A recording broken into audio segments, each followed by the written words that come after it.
যারা টাকা নিয়ে ভাগে পালাইছে এরা শাস্তি করা উচিত। দাবি ছিল যে বাংলাদেশ থেকে বৈষম্য এবং দুর্নীতি দূর করা, কিন্তু সেটার কোনো কিছুই হয় নাই।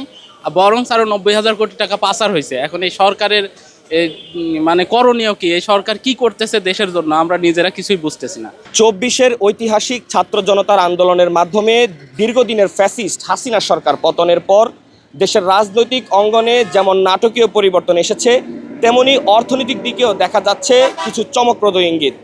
সর্বশেষ খবর অনুযায়ী সুইজারল্যান্ডের সুইস ন্যাশনাল ব্যাংকে বাংলাদেশি নাগরিকের নামে রক্ষিত অর্থের পরিমাণ গেল 1 বছরে অস্বাভাবিকভাবে বৃদ্ধি পেয়েছে। এখন প্রশ্ন উঠেছে, এত টাকা কোথা থেকে এলো? এ নিয়ে কি ভাবছেন সর্বস্তরের সাধারণ মানুষ, সেই খবর আপনাদের জানাবো কালের কণ্ঠের বিশেষ আয়োজন জনতার কণ্ঠের সঙ্গে আছে আমি অপু খন্দকার, যেখানে আপনিও জানাতে পারেন আপনার স্বাধীন এবং মূল্যবান মতামত। আমাদের দেশের টাকা বাইরে পাচার করে দিচ্ছে, এটা তো সাধারণ মানুষের পেটে লাগতে দেওয়ার।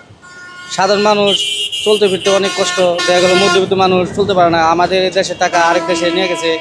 তা আমাদের সকলের প্রত্যাশা যে সাধারণ মানুষের টাকাগুলো আমাদের দেশে নিয়ে আসুক, কারণ আমাদের দেশের টাকা যদি বাইরে চলে যায় তাহলে তো আমাদের দেশ পঙ্গু, আমাদের দেশ তো একবার অচল।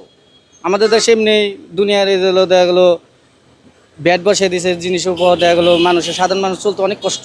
এটা আসলে তো খারাপ, এই টাকাটা ফেরত আনার দরকার, আমাদের দেশের জন্য ভালো হবে এবং আমাদের দেশ অনেক গরিবের জন্য আমরা যা আছি, টাকাটা তো এটা আমরার এই টাকাটা গেছে, আমরা এই টাকাটা ফেরত আনতে হবে এবং আইনের আওতা তাকে নিয়ে আসতে হবে।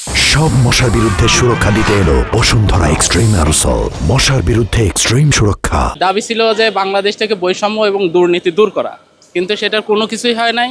বরং আরও 90,000 কোটি টাকা পাচার হয়েছে। এখন এই সরকারের মানে করণীয় কি? এই সরকার কি করতেছে দেশের জন্য আমরা নিজেরা কিছুই বুঝতেছি না।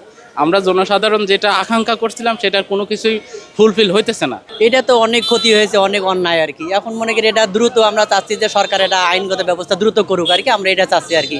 টাকাটা ফিরিয়ে আনলে হয়তো অর্থ আমরা কিছু একটা জিনিসের দাম জানি কমিয়ে আনতে পারে, আমরা জানি বা সঠিক শুদ্ধভাবে জিনিসের মূল্য বাজার রেট আমরা জানি পাই আর কি। হিসেবে এটা বাংলাদেশের জন্য অনেক ক্ষতিকর, দেশের জনগণের জন্য অনেক ক্ষতিকর। দেশের জনগণ এটার জন্য দায়ী দেশের সরকার। যারা টাকা নিয়ে ভাগে পালাইছে এরা শাস্তি করা উচিত, একে কেউ শাস্তি দেওয়া উচিত। সবারই টাকাটা বাংলাদেশে আনা উচিত, টাকাটা বাংলাদেশে থাকবো। যারা টাকাগুলো নিয়ে গেছে ওদেরকে শাস্তি দেওয়া উচিত, ওদেরকে ধরা উচিত, ওদেরকে জেলে দেওয়া উচিত। টাকাগুলো আমার আপনার জনগণের সবারই, আমাদের টাকা আমাদের দেশে থাকলে ভালো। আসলে গত 1 বছর হয়েছে যে শেখ হাসিনা সরকার এই দেশ থেকে পালিয়ে গেছে। এখন এতগুলা টাকা সুইস ব্যাংকে যে গেছে, এগুলো তো বর্তমান যে সরকার তার তো জানা উচিত যে এতগুলা টাকা কিভাবে গেল। এই টাকাগুলো তো আমার আত্মীয় স্বজন বা আপনাদের মানে সবারই টাকা, আমার টাকা, সবার টাকা। এগুলা যে দেশের টাকা দেশে ফেরত আনা হোক, এগুলো আমাদের ন্যায্য, এগুলো আমাদের প্রাপ্তি। কারণ দেশের টাকা দেশে থাকলে আমাদের দেশটাই উন্নত হবে।